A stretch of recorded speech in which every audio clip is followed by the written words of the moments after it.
그 종로에 있는 그 어디야 저기 거기 네 저기 어디야 갑자기 생각 안 나네. 저기 경복궁 옆에 그 삼청동 그 올라가면 있어요 대학원이. 거기 다니신 신부님을 제가 알거든요. 아 그래요? 거기에서 네 거기에 그 졸업한 건 아니고요. 거기에 북한 음악 연구하는 연구소가 있어요. 이제 거기서 이제 저희 은사님이랑 같이 일을 하죠. 그리고 프란치스코 우리 빠빠가 지금 예수회시잖아. 아 맞아. 예수회시잖아. 그리고 우리 또 성당 제가 카톨릭이거든요. 우리 성당 오빠가 또 저랑 아주 친하게 잘 활동했던 오빠가 또 예수회 신부님이에요. 아 정말요? 거기도 진짜 완전히 거기는 진짜 공부하는 사람, 완전 학자들이. 우리 신부님? 아니. 그거는 다른 또 오빠 신부 있어요. 주변에 신부 오빠가 좀 많아요. 저도 사실 가톨릭인데 저희 형님이 사제세요. 어머나. 수원교구. 아유 형제님. 그래서 사실 감사합니다. 사실 제가 어렸을 때 저도 좀 사제를 하려고 어렸을 때 다 그런 생각 하잖아요. 진짜요? 네. 부심이 좀 있었어요? 하려고 했었는데 부심이라 그래 그런 거. 안 되더라고요. 저는 아닌 것 같아서 아유 이 일은 내가 아니다. 감사합니다. 아니 또 지금 복음을 전파하시잖아요 이렇게. 아이 뭐 아닙니다 뭐. 하시면 될 것 같아요. 아 네 감사합니다. 네. 예 저희 2부를 두 번째 시간 시작할게요. 시작하시기 전에 저는 여기에 굉장히 중요한 메시지를 받는데 그 서양 음악사의 시작 개항기를 82-3년 요구를 주장하시는데 사실 많은 분들이 알고 있기를 강화도 제약 76년도에 이어지고 바로 개항한 부산 원산 이 시점을 얘기해서 개항이라고 얘기들도 하는 사람들 많은데 저희가 사실 구락부가 이제 내세운 부분은 이게 본격적인 자주적 개항의 그렇죠. 시점은 83년이야 라고 얘기를 하는데도 불구하고 그게 자주적이야 뭐 이렇게 얘기하시는 분들 들어있어요. 근데 그 음악하고 연계지어서 저는 한 번에 궁금한 게 일본 애들이 76년도 조약을 맺어서 부산, 원산 등등 계약을 했는데 한 7년의 기간 동안 그들의 문화 소위 서양으로부터 일찍 개화를 했던 일본 문화에 있어서 음악 이런 부분들은 그 기간 동안에 왜 영향을 못 미쳤을까? 아 좋은 질문이십니다. 알려드릴게요. 네. 일단은 굉장히 날카로운 그 공부를 많이 하신 그 질문이신데 우선은 이 인천계양이 세 번째지 않습니까? 잘 아시는 바와 같이 부산, 원산, 인천의 순으로 이게 항구가 열려지는데 처음에는 인천을 먼저 열려고 했었대요. 근데 인천을 연다는 것은 수도로 진입을 하겠다는 상징적인 의미가 있기 때문에 이걸 미루다가 결국에는 여기가 된 건데 이제 그런 역사적인 측면 다 빼고 이제 음악 수업이니까 음악사적인 관점으로 이제 말씀을 드리자면 부산에서 그러니까 개항을 말고 우리나라에 처음으로 서양의 악기가 들어온 사건이 하나가 있어요. 그러니까 물론 그 최양업이라는 신부님 가톨릭의 그 전에 이제 악기를 이제 갖고 온 게 있긴 있지만 약간 비공식적인 거고요. 그러니까 그런 것들이 문서가 실제로 있어요. 그리고 또 이제 박물관에 가시면 이게 최양업 신부님이 가지고 온 것과 동일한 거다라고 해서 전시도 해놓은 것들이 있는데 이런 것들 말고 실질적인 문서로 전해지는 사료가 뭐냐면 우리 인천이 85년에 개항을 하기 전에 1년 전에 이제 부산항을 통해서 알렌이라는 선교사가 들어옵니다. 근데 이제 선교사들도 자기의 능력이 조금씩 달라요. 그러니까 겉으로는 그러니까 큰 뭐라고 해야 될까요? 큰 목적은 이렇게 기독교를 전파하는 거에 의의가 있지만 그 안에서 자신들이 수행해야 될 것들이 조금씩 다른데요. 이 알렌은 이 의학과 그리고 또 이제 외교에 특화되어 있는 분이셔서 나중에는 이 고종황제 옆에서 실제로 의술과 그리고 또 외교, 그렇게까지 이제 행하시는 분인데 이분이 악기를 가지고 왔어요. 그래서 어떤 2차 자료를 보면은 인천을 통해서 이 아펜젤러가 85년에 풍금을 처음으로 가지고 왔다는 아니에요. 예. 원래 그보다 1년 전에 알렌을 통해서 악기가 가지고 왔는데 이게 이제 뭐 최초냐 최초가 아니냐 이런 시비를 떠나서 중요한 게 뭐냐면 알렌은 가지고 왔지만 이건 그냥 알렌이 요거를 통해서 무언가를 했다라기보다도 가지고 온 거에 의미가 있는 것 뿐이고, 그리고 또 아펜젤러가 가지고 온 악기는 이제 내립교회를 통해서 이런 것들이 실질적으로 사람들이 연주를 배우거나 음악을 들을 수 있는 하나의 매개가 됐다는 것에 의미가 있는 거죠. 그래서 굳이 상징적으로 봤을 때는 두 번째로 들어왔지만, 그러니까 연대기적으로 봤을 때는 두 번째로 들어왔지만 실질적으로는 영향력은 아펜젤러가 가지고 온 이 서양 악기가 더 영향력이 있었다라는 것들을 좀 알려드리면 좋을 것 같고요. 그 다음에 또 이제 음악사적으로 봤을 때는 일본이 우리나라보다 한 50여 년 정도 먼저 개항을 했어요. 그 요코하마에서. 걔네는 이제 그때 에도 앞바다라고 해가지고. 근데 그때 이제 미국이 들어와가지고 이렇게 했을 때, 그러면서 이제 메이지 유신이 터졌죠. 이렇게 전환이 됐죠. 메이지 시대로. 이렇게 됐을 때 걔네들이 이제 일본이 서양 음악도 받아들이고 했지만 실질적으로 한국에서는 일본식의 서양 음악은 나중에 이제 일제 강점기 때에 그때에 이제 유입이 되는 사건들이 더 많았고, 초창기 때의 서양 음악들은 일본을 통해서 들어온다기보다도 이제 직접적으로 개신교 선교사들에 의해서 들어왔고, 조금 더 말씀을 드리자면 아까 계속 이 천주교 얘기가 나오는데 천주교를 통해서 이제 유입이 됐고 잠깐 접촉이 됐던 이런 사건 사고들이 잠깐 소개가 된 이런 것들만 있었지, 전파가 짱 됐다는 것들은 이 85년 여기 인천을 통해서 이게 굉장히 상징적인 의미가 있습니다. 그래서 저희 첫 번째 시간에는 이 서양 음악에 탄생된 이 근원, 그리고 이제 뭐 애국가에 대한 차이, 뭐 이런 것들을 말씀드렸는데, 아까 말씀드렸던 것 중에 지금 애국가는 제가 설명 안 드렸죠? 아까 드렸나요? 이 안익태, 이거 편하게 말씀드릴게요. 네, 다 편집하실 거죠? 너무 조심스러워가지고. 네. 그냥 저 계속 편하게 말하겠습니다. 예. 이 안익태 선생님이 에키타이 아니에요. 예, 일본의 그 엄청난 친일 음악가 중에 하나예요. 네. 에키타이가 왜 에키타이냐면은 이태가 발음이 안 돼가지고 일본에서 이걸 에키타이라고 이제 발음을 하는데, 이제 일본에 부역을 하는 작품들도 굉장히 많았고, 네, 근데 이제 36년에 유학 생활을 할 때 서구에서 독일에서 할 때 이제 지금 애국가의 선율을 완성을 시켰어요. 그것들이 이제 나중에 대한민국 정부가 수립이 되면서 그게 이제 관습적으로는 그 전에 이게 상징하는 음악처럼 불리다가 나중에 이제 채택을 한 거죠. 우리나라에서. 근데 이제 가사는 윤치호 선생님이 쓰셨던, 네, 그걸 이제 갖고 와서 만든 거예요. 그렇게 해서 된 거고, 예. 근데 이제 민족문제연구소라는 연구소에서 그 친일인명사전이라는 책을 발간을 했거든요. 3권짜리. 거기에 이제 음악가가 한 40여 명이 계세요. 친일 음악가들이. 근데 그때 음악가의 명단을 또 보면은 그냥 다 들어가 있어요. 예. 근데 이제 요거를 바라보는 측면이 되게, 이게 이제 우리 세대의 이제 과업인데요. 한 가지 예로, 정말로 그 뼛속까지 친일을 행했던 분도 계시고, 그리고 모진 고문과, 이런, 뭐랄까요, 이런 고통 끝에, 할게 해가지고 도장을 빵 찍으신 분도 계시는데, 이 후자는 대표적인 분 중에 이제 홍남파 선생님이 계십니다. 예. 홍남파 선생님이 이제 원래는 결과적으로 봤을 때는 이 친일 음악가로 등재가 되어 있는데요. 이것들을 올리는데도 굉장히 얘기가 많았었대요.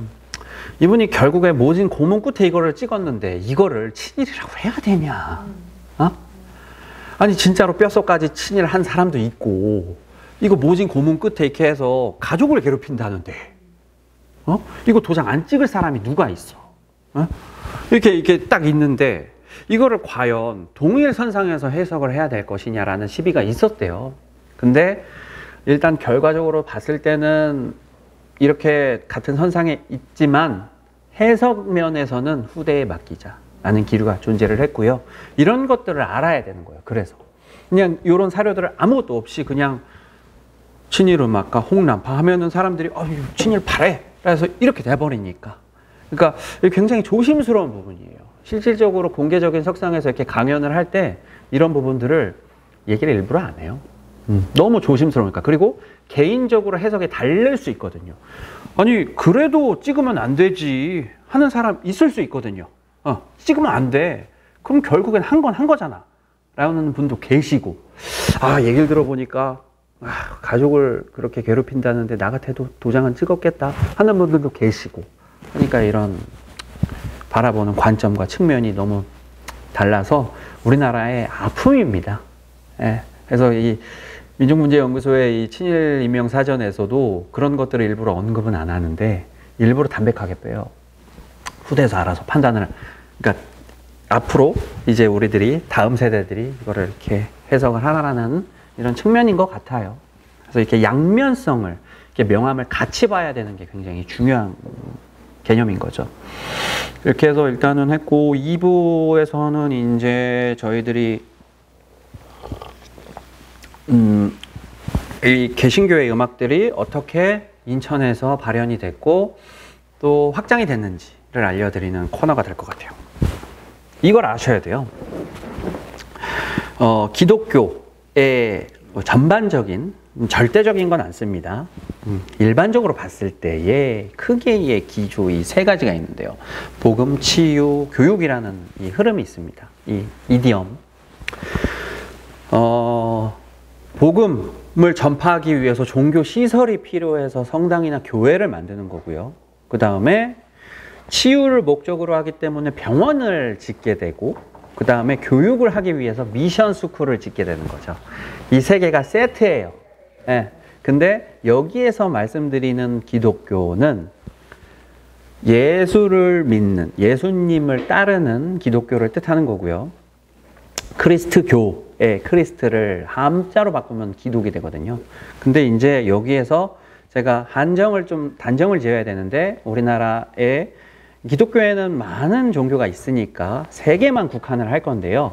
천주교, 개신교, 성공회 이렇게 세 개를 얘기할 수 있습니다. 근데 한국 역사상에는 개신교가 이렇게 일조를 많이 했다라는 것들을 조금 알려드릴 필요가 있을 것 같아요. 자, 그렇다면은 이게 좀 이제 재밌어요. 개신교 음악이 왜 강세를 할 수밖에 없었는지, 당시에. 그리고 또 천주교, 개신교, 성공의 음악을 어떻게 구분을 할 수 있고, 말씀드린 것처럼 어떻게 이렇게 왜 개신교 이 교회의 음악이 강세할 수밖에 없었는지에 대해서 이제 알아두시면 재밌는데요. 일단 개신교의 음악은 찬송가라는 단어를 쓰고요. 그리고 또 이제 천주교와 성공회는 성가라는 단어를 주로 사용을 합니다. 근데 이제 성공회는 옛날에는 이제 다른 단어를 사용을 하기도 했지만 주로 성가라는 성회 송가라는 단어를 사실 사용을 했어요. 근데 이제 그런 것들을 혼용을 하면서 이제 성가라는 단어를 이제 같이 사용을 한다라는 것도 이제 알아두시면 좋은데, 그래서 예를 들어서 성당에서 뭐 찬송가가 울려 퍼졌다 이러면은 일반적으로 봤을 때는 맞지 않은 개념이 될 수 있지만 의미적으로는 이 종교 안에 내포되어 있는 것들을 하는 뭐라고 해야 될까요? 전래 음악으로 봤을 때는 틀린 말은 굳이는 아니에요. 근데 굳이 나눈다라고 했을 때는 이렇게 단어를 나눠서 사용하기도 한다라는 것들을 알아두시면 좋은데, 이제 문제는 우리나라에 그 천주교가 처음에 유입이 됐을 때 박해가 너무 심했어.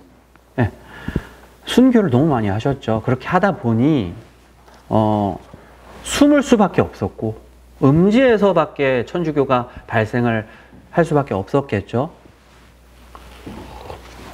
근데 개신교는 등장서부터 너무 편했어요. 안정적으로, 안전하게 들어올 수밖에 없었죠.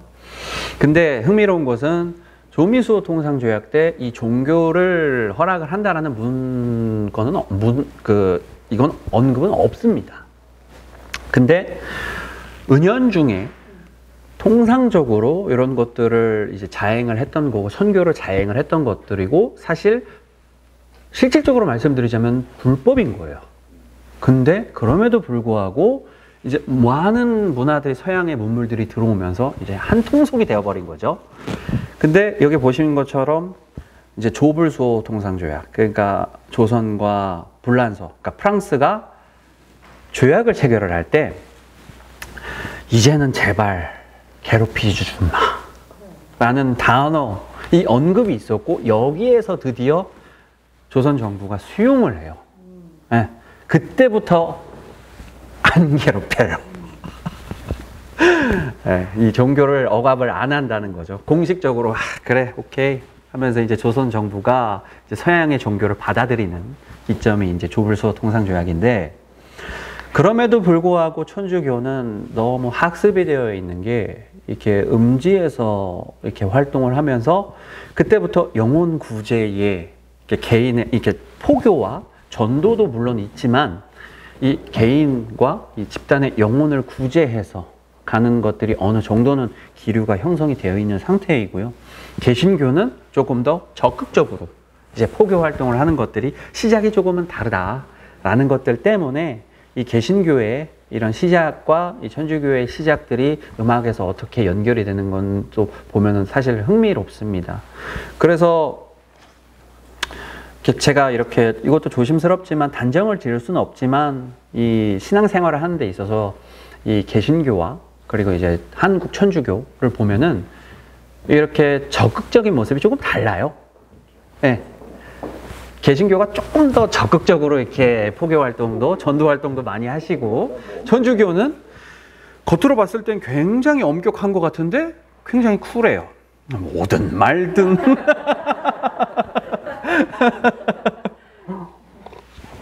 잘 아실 거예요. 네, 이런 기류가 다 여기에서부터 이렇게 관습적으로, 우리나라에서 관습적으로 있었던 하나의 문화입니다. 그래서 이제 우리나라 최초의 이런 서양 음악, 그 악보집이 이제 서양 음악집이 이제 등장을 하게 되는데요. 이 내리교회를 건립을 하셨던 이 아펜젤러가 일대로 아펜젤러의 설립자로 인정이 되고 있고요. 그리고 이제 2대 목회자님으로는 이제 존스라는 선교사께서 이제 계시는데, 이 존스라는 분과 로드와일러가 같이 찬미가라는 이 악보집을, 이 악보집이 아니죠. 이 찬송가집을 만드는데, 이 작품의 특징은 5선 노트가 없어요. 가사만 전해져요. 예. 저희들이 아까 말씀드렸던 서금곡의 8장 이런 작품들이 5선 노트가 없이 가사만 전해지듯이 이런 것들을 우리는 그냥 천주가사라는 말로 얘기를 하거든요. 나중엔 최양합 신부님이 천주가사를 엄청나게 많이 쏟아지게 되는데, 가사가 음수율이라고 해서 이제 우리들이 어느 한 특정한 멜로디에 부를 때 음수율에 이 선율에 맞게끔 요걸 딱딱딱딱 이 단어들이 각이 지게끔 만드는 것들, 이런 것들을 이제 저희는 천주 가사라고 얘기를 하는데요. 그런 형태로서도 존재를 하고, 또는 다양한 서양의 음악 선율에다가, 선율은 그냥 서양의 찬송가 또는 민요이지만 가사는 한국적인 가사를 넣어서 부를 수 있게끔 하는 우리나라 최초의 이런 서양 음악을 소개할 수 있는 이런 작품이, 이런 찬송가집이 탄생을 하게 되는데요. 여기 보시면요, 가로가 있죠. 초판은 92년인데 없어졌어요. 유실됐대요. 그래서 이제 그 뒤에 나온 이제 그 재판된 95년 판이 이제 나오게 됐고요. 그 옆에 있는 이 언더우드 선교사님께서는 드디어 우리나라 최초의, 자꾸 최초 그러는데, 최초의 5선 노트가 들어가 있는 악보집을 편찬을 하게 됩니다. 5선 노트가 들어있는 편. 그래서 이 5선 노트가 있는 악보를 편찬을 하게 되면서 본격적으로 사람들은 궁금했겠죠. 어떻게 부르는지도 알아야 되고. 조금씩 영향력이 우리 한국 사회에 투영이 돼요. 하지만 그럼에도 불구하고 이 두 개가 굉장히 중요한 것은 가사만 전해지고 또는 오선 노트와 그리고 또 가사가 동시에 전해지는 것, 이런 것들이 본격적으로 한국 사회에 뿌리를 깊게 내리게 되는 하나의 시발점이 된다라는 걸 알아주시면 좋은데, 찬미가 존스는요 개신교 중에 그 감리교, 언더우드는 장로교로 이제 이해를 하시면 좋아요. 그래서 여기 이제 보시면은 제가 방금 말씀드린 것들을 이제 이렇게 해놨죠. 근데 여기서 또 이제 굉장히 중요한 게 있어요. 여기 별표 보시면은 중화 사상을 탈피했다라는 것들. 네. 서기라는 단어 혹시 아시죠? 지금이 서기 2021년인데 이 서기 2021년의 기준이 예수님 탄생을 기점으로 하는 거기 때문에 서기를 사용한다라는 말 자체가 예수님을 안다는 거고 예수님을 인정한다는 뜻인데, 여기에는 서기의 단어가 들어갑니다. 구세주 강림이라는 것들. 그런 것들을 봤을 때 그전에는 조선이 중국 사회에 이거를 많이 기댔었는데 이제는 자주적인 독립을 꿈꾸면서 어느 정도의 중국이 아닌 우리나라도 근대 개항으로 넘어간다. 근대적인 국가로 넘어갈 것이다 라는 것들의 이런 기류가 형성이 되는 것들을 음악 작품에서도 알 수가 있다라는 게 굉장히 중요한 대목이에요. 이런 것들이. 그래서 이런 찬송가들이 비단 아까 말씀드린 이 세 가지의 이디엄이 있다고 그랬죠. 뭐 종교 시설, 병원, 학교. 한 군데에서만 불린 건 절대 아닙니다. 다 불렸어요. 전례를 위해서 종교 시설에서 당연히 불렸고, 그 다음에 교회에서는 뭐라고 해야 될까요? 장지에서, 그러니까 임종을 하셨을 때 그때 이제 노래로서 이제 음악이 불렸었고, 그 다음에 학교에서는 교육의 수단으로서 불렸었는데, 이렇게 교육의 수단으로 불렸을 때 이 본격적으로 이 서양 음악, 이 찬송가가 뭐라고 해야 되죠? 음악 교과 과정에 수립이 됩니다. 그래서 처음에는 찬송가 수업이 있었어요. 또는 아예 창가라는 단어로도 혼용이 되고요. 그런 것들에 대해서 이따가 이제 얘기를 해드릴 텐데요. 여기서 이제 중요한 게 서당과 학교에 대한 개념이에요. 이름은 당연히 저희들이 많이 들어봤죠. 서당 하면 훈장님, 학교 하면 그냥 이런 학교라는 것들이 있는데 가장 큰 의미가 있습니다. 그게 무엇일까요? 여러 가지 의미가 있겠지만 이 근대식 교육기관이라고 하는 이 학교에서는요,